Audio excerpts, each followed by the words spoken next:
Radhe Radhe everyone, स्वागत करती हूँ आप सभी का आज के इस वीडियो में। तो आज मैं आप सभी के साथ उत्पन्ना एकादशी की पूजा विधि शेयर करने वाली हूँ। तो जैसा कि नाम से ही पता चलता है, उत्पन्ना एकादशी, और ये वही दिन है जिस दिन भगवान विष्णु की दिव्य देह से एकादशी देवी का प्राकट्य हुआ था और इसीलिए इस दिन का विशेष महत्व है। तो मार्गशीर्ष यानी अगहन मास के कृष्ण पक्ष में आने वाली एकादशी के दिन स्वयं एकादशी मैया प्रकट हुई थी। इसीलिए अगर आप भी पवित्र एकादशी के व्रतों का शुभारंभ करना चाहते हैं तो उत्पन्ना एकादशी से करें, बहुत ही शुभ रहता है। तो साल 2025 में उत्पन्ना एकादशी का व्रत 15 नवंबर दिन शनिवार को रखा जाएगा और पारण जो है वो हमें 16 नवंबर को कितने बजे करना है वो भी आगे मैं आपको बता दूंगी। तो देखिए, एकादशी के दिन सुबह स्नान आदि करने के बाद साफ स्वच्छ वस्त्र धारण करें और इस पूजन को आप अपने घर के मंदिर में भी कर सकते हैं या अलग से चौकी लगाकर भी। तो सबसे पहले देखिए, यहाँ पर श्री कृष्ण जी के बाल स्वरूप लड्डू गोपाल को हम स्नान कराएंगे, क्योंकि मार्गशीर्ष का महीना श्री कृष्ण जी को अत्यंत प्रिय है। तो यहाँ पर कोई भी एक शुद्ध पात्र लेंगे, हम उस पर स्वास्तिक बनाएंगे। तो यहाँ चंदन से मैंने स्वास्तिक बनाया है। इसके बाद एक तुलसी का पत्ता रखकर लड्डू गोपाल को हम विराजमान करेंगे और उन्हें स्नान कराएंगे। तो देखिए, मार्गशीर्ष यानी अगहन के महीने में थोड़ा ठंडा होने लगता है, तो इसीलिए पानी को थोड़ा गर्म करके मैं स्नान करा रही हूँ। और जब भी कोई विशेष तिथि होती है, जैसे एकादशी, पूर्णिमा या कोई भी तीज त्योहार, तो मैं लड्डू गोपाल को कच्चे दूध से या फिर पंचामृत से भी स्नान कराती हूँ। तो यहाँ पर कच्चे दूध से हमने स्नान करा दिया है, इसके बाद वापस शुद्ध जल से हम स्नान करा लेंगे लड्डू गोपाल को। तो देखिए, एकादशी का व्रत एक ऐसा व्रत है जो इस भौतिक संसार में रहते हुए भी हमें आध्यात्मिक सुख की अनुभूति देता है। और एकादशी के इस पावन व्रत को हम पति पत्नी दोनों रहते हैं। तो अगर आप चाहें तो कुछ विशेष एकादशियों का व्रत भी रह सकते हैं, या फिर वर्ष में आने वाली सभी एकादशियों के व्रत को आप रखना चाहें तो रख सकते हैं। ये पूरी तरह से आप पर निर्भर करता है। बस एकादशी व्रत के जो नियम होते हैं ना, उनका आपको पूरे श्रद्धा और भक्ति से पालन करना चाहिए। तो स्नान के बाद अच्छे प्रकार से लड्डू गोपाल का हम अंग पोषण कर लेंगे और इसके बाद ये जो स्नान का जल है, इसे आप यहाँ वहाँ ना फेंकें, किसी भी पौधे में डाल सकते हैं और थोड़ा थोड़ा चरणामृत के रूप में भी ग्रहण कर सकते हैं। अब यहाँ पर मैंने एक चौकी लगा ली है, उसके ऊपर पीले रंग का वस्त्र बिछा लिया है और चूंकि उत्पन्ना एकादशी बहुत विशेष एकादशी है, इसीलिए मैं कलश की स्थापना करूंगी। तो यहाँ पर थोड़े से तिलों पर मैंने एक कलश स्थापित किया है पीतल का, उसके ऊपर स्वस्तिक बना लिया है, रोली से कंठ पर मोली बांध ली है। इसके बाद गंगा जल, सिक्का, सुपारी, हल्दी, थोड़े से तिल और पुष्प डालकर इसके बाद हम आम के पल्लव लगा लेंगे और पल्लवों को भी हमने टीक लिया है चंदन रोली से। ऊपर एक पूर्ण पात्र रख लिया है, तिल रख दिए हैं पूर्ण पात्र के ऊपर। अब थोड़े से पुष्पों के आसन पर हम प्रथम पूज्य गणपति जी को विराजमान करेंगे और इसके साथ ही भगवान विष्णु का कोई भी फोटो हो, अकेले में हो या लक्ष्मी माता के साथ हो, या भगवान विष्णु के किसी भी स्वरूप को आप विराजमान कर सकते हैं, जैसे कृष्ण भगवान, या फिर आप सिर्फ लड्डू गोपाल का भी पूजन कर सकते हैं। तो यहाँ लड्डू गोपाल को हमने पोशाक पहना दी है और थोड़ा ठंडक होने लगी है, इसीलिए वेलवेट की पोशाक मैंने पहनाई है। तो इस तरह से लड्डू गोपाल को भी हम तैयार करके विराजमान करेंगे और एक शुद्ध देसी घी का दीपक कलश के ऊपर रखकर उसे प्रज्वलित करेंगे।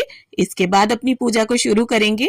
तो यहाँ पर मैंने धूप बत्ती प्रज्वलित करके रख ली है, क्योंकि भगवान विष्णु और माता लक्ष्मी को सुगंध अति प्रिय है। और साथ ही श्री कृष्ण जी की प्रिय गौ माता को भी मैंने विराजमान कर लिया है और गंगा जल और फूल की सहायता से स्नान के भाव से सभी को छींटा दे दिया है। और लड्डू गोपाल को तो हमने पहले ही स्नान करा दिया है और इसके साथ ही सभी को तिलक करेंगे, श्री हरि को, माता लक्ष्मी को, लड्डू गोपाल को, गौ माता को, दीप देव को, गणपति जी को।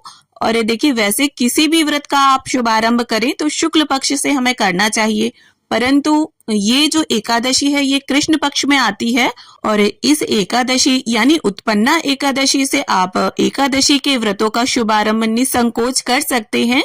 अब इसके साथ ही सभी को हम तिल समर्पित करेंगे। एकादशी के दिन ना तो हमें चावल पूजा में प्रयोग करना है और ना ही एकादशी के दिन चावल खाया जाता है। और जो भी साधक एकादशी का व्रत रहते हैं वो एकादशी के व्रत के नियम के अनुसार एकादशी से पहले यानी दशमी के दिन ही चावल को छोड़ देते हैं। दशमी के दिन शुद्ध सात्विक आहार ग्रहण करके फिर एकादशी का व्रत रहते हैं। तो इस तरह से गणपति जी को लाल गुलाब धूप घास अर्पित कर दी है और श्री हरि को पीले पुष्प, माता लक्ष्मी को गुलाब के पुष्प मैंने अर्पित कर दिए हैं। और देखिए जो भी पुष्प हो आपके पास आप वो समर्पित करें, वरना बिना फूलों के भी आप पूजन कर सकते हैं। और देखिए एकादशी का व्रत मैं खुद भी रहती हूँ और इस व्रत को रहने से मन में एक बड़ी ही सुखद अनुभूति होती है और मन में भक्ति जागृत होती है। और देखिए एकादशी का जो व्रत है वो कई तरीके से लोग बाग रह लेते हैं, कुछ नमक खाकर, कुछ फलाहार करके और कुछ निर्जल भी उपवास रखते हैं। तो जैसा जिसके शरीर में सामर्थ्य होता है उस हिसाब से व्रत रखते हैं। और देखिए कुछ ना करने से कुछ करना अच्छा होता है। तो यहाँ पर वस्त्र की भावना से मैंने सभी को कलावा अर्पित कर दिया है, गणपति जी को, श्री हरि को जनेऊ अर्पित कर दिया है और इसके साथ ही सभी को हम इत्र अर्पित करेंगे। माता लक्ष्मी और भगवान विष्णु को इत्र अत्यंत प्रिय है। इसके साथ ही एक तुलसी दल अर्पित कर दूंगी मैं श्री हरि को। और देखिए एकादशी के दिन तुलसी माता का चयन नहीं किया जाता, यानी तुलसी मैया के पत्ते नहीं तोड़े जाते, आप दशमी के दिन तोड़कर रख लें। और एकादशी महत्तम की पुस्तिका यहाँ पर मैंने रख ली है। गणपति जी को अलग से पेड़े का भोग रख दिया है और श्री हरि, लक्ष्मी माता, गौ माता, लड्डू गोपाल सभी के लिए मैंने यहाँ पर नारियल के लड्डू का भोग रख दिया है। और जो भी मेवे, मिष्ठान या मौसम में आने वाले फल जो भी उपलब्ध हो आपके पास, आप उनका भोग समर्पित करें। और देखिए एकादशी पर हमें फलाहार ही भोग अर्पित करना है, क्योंकि इस व्रत में एक विशेष नियम होता है, अन्न नहीं खाया जाता और ना ही अन्न का भोग लगाया जाता है। और सभी भोग में आप तुलसी का एक एक पत्ता जरूर डाल दें। तो यहाँ पर जल भी मैंने रख दिया है। तुलसी का पत्ता हमें भोग में जरूर डालना है, क्योंकि बिना तुलसी दल के श्री हरि, लड्डू गोपाल भोग को ग्रहण नहीं करेंगे। अब सीधे हाथ में तिल या थोड़े से पुष्प लेकर हम एकादशी का महात्म पढ़ेंगे। तो यहाँ पर उत्पन्ना एकादशी का हमने महात्म पढ़ लिया है और इसके बाद हाथ के तिल या पुष्प श्री हरि और माता लक्ष्मी के चरणों में छोड़ देंगे। और इसके बाद बड़े ही प्रेम पूर्वक गणपति जी की, लड्डू गोपाल की, श्री हरि की, माता लक्ष्मी की, गौ माता की, कलश देव की, सभी की हम आरती उतारेंगे।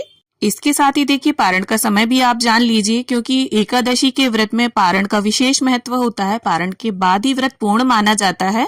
तो 15 नवंबर को हम व्रत रहेंगे और 16 नवंबर को सुबह 7:15 से लेकर 8:45 तक पारण का शुभ समय है, या फिर दोपहर में 1:10 से लेकर 3:08 तक पारण का शुभ समय रहेगा। तो आरती पूर्ण करने के बाद सीधे हाथ में जल लेकर चौकी के आसपास फिराकर पूजा का आचमन करें। अपनी शक्ति और सामर्थ्य के अनुसार पूजा में रही कमियों को पूर्ण करने के लिए दक्षिणा रखें और हाथ जोड़कर सभी से पूजा में रही कमियों के लिए क्षमा याचना करें। तो इस तरह से उत्पन्ना एकादशी की पूजा पूर्ण होती है और इस दिन से ही यानी उत्पन्ना एकादशी से ही व्रत शुरू करने का विधान माना गया है।